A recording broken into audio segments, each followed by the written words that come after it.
ఇప్పుడు రోజుల్లో సింగిల్ ఉంటమే చాలా బెస్ట్. లవర్స్ మెయింటైన్ చేస్తూ టెన్షన్ పడుతూ వాడితో మాట్లాడి వీడితో మాట్లాడి ఎవడాడు ఏంది నువ్వు వాడితో ఎందుకు డాన్స్ వేస్తున్నావు వీడితో మన సోది అర్థమైన సోది అంతా చెప్తారు. ఆడేవాడికి ఒక మనం ఎందుకు తడవాలి?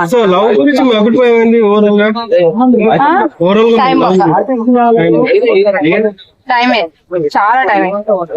సో పెళ్లి పైన మీ అభిప్రాయం మరి? పెళ్లి మీద అభిప్రాయం అంటే ఓకే, ఇప్పుడు పెద్దలు చూసినా లవ్ మ్యారేజ్ చేసుకున్నా ఎప్పటికీ మాక్సిమం 5 months 1 year తర్వాత ఏం ఉండదు. కాబట్టి కరెక్ట్ చేసుకునేదన్నా అమ్మ చెప్పిందో నాన్న చెప్పిండో తమ్ముడు చెప్పిండానో కట్నం వస్తున్నానో కకృతి పెట్టి పెళ్లి చేసుకున్నారనుకో ఎవరికి ఏది ఉండదు. డబ్బు ఉండదు, పెళ్లి చేసుకున్న అమ్మాయి ఉండదు, ఎవరు ఉండరు. కాబట్టి మిమ్మల్ని అర్థం చేసుకుని లైఫ్ లో ఓకే ఈ అమ్మాయి నాకు సెట్ అవుతుంది నన్ను అర్థం చేసుకున్న దాన్ని ఇస్తేనే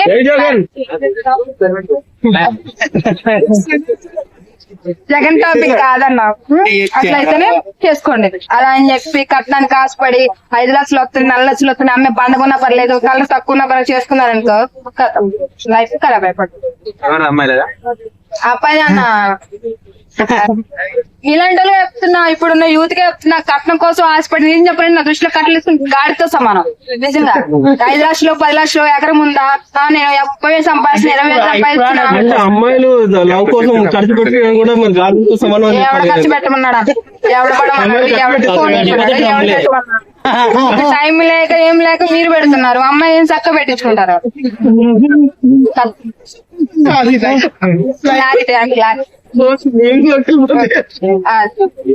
అంతే కదన్నా, మనం ఏ పని పట్ట ఎవరు ఏం చేస్తారా అని చెప్పి అన్నారు. ఇప్పుడు పారిశుద్ధ్యం ఎంతమంది కరువు కాటకలో ఉన్నారు, కరువు కాటకంలో టైం పాస్ మన లైఫ్ కావాలి అవునా. కాబట్టి ఏదైనా సరే ప్రతిదీ లైఫ్ మ్యాటర్ చాలా చాలా ఆలోచించి 1 2 3 సార్లు ఆలోచించి చేసుకోండి.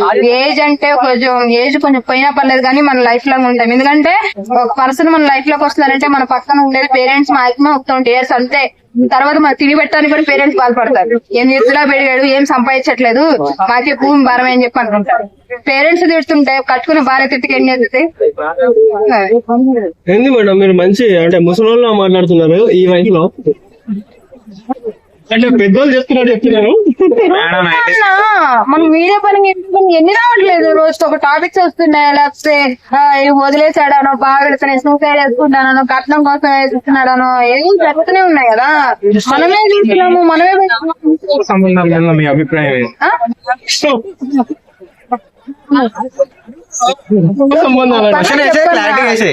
అక్రమ సంబంధాల మీద మీ అభిప్రాయం ఏంటి?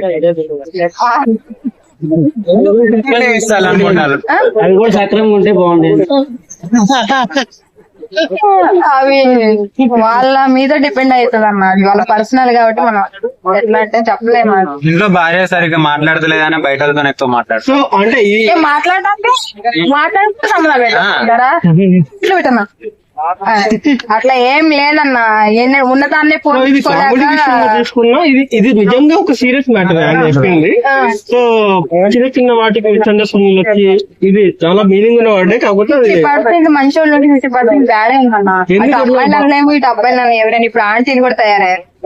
ఎట్లా అంటే అట్లా టెక్నాలజీ ఫోన్ ల వల్ల సోషల్ మీడియా వల్ల అంటారా దేని వల్ల అంటారు? వాళ్ళు కొవ్వెక్కి కొట్టుకుని చేస్తున్నారు. సోషల్ మీడియా ఎట్లా ఏం లేదు, ఒళ్ళు కొవ్వెక్కి గట్టిగా సంపాదిస్తే రోజుకి 500-300 సంపాదించిన వాళ్ళు కోవికి ఏం చేస్తారు? నాకు వాడికి ఉంది నాకు లేదు, వీడికి ఉంది నాకు లేదు, లేకపోతే బండి మీద తిప్పడానికి వాడు లేడు వీడు లేడు, ఆ షాపింగ్ చేసిన లేడు అని చెప్పి ఎవరినొకటి తగ్గుకుందామా టైం పాస్ చేస్తామా 3 నెలలు ఉండడమా వదిలించుకున్నామా.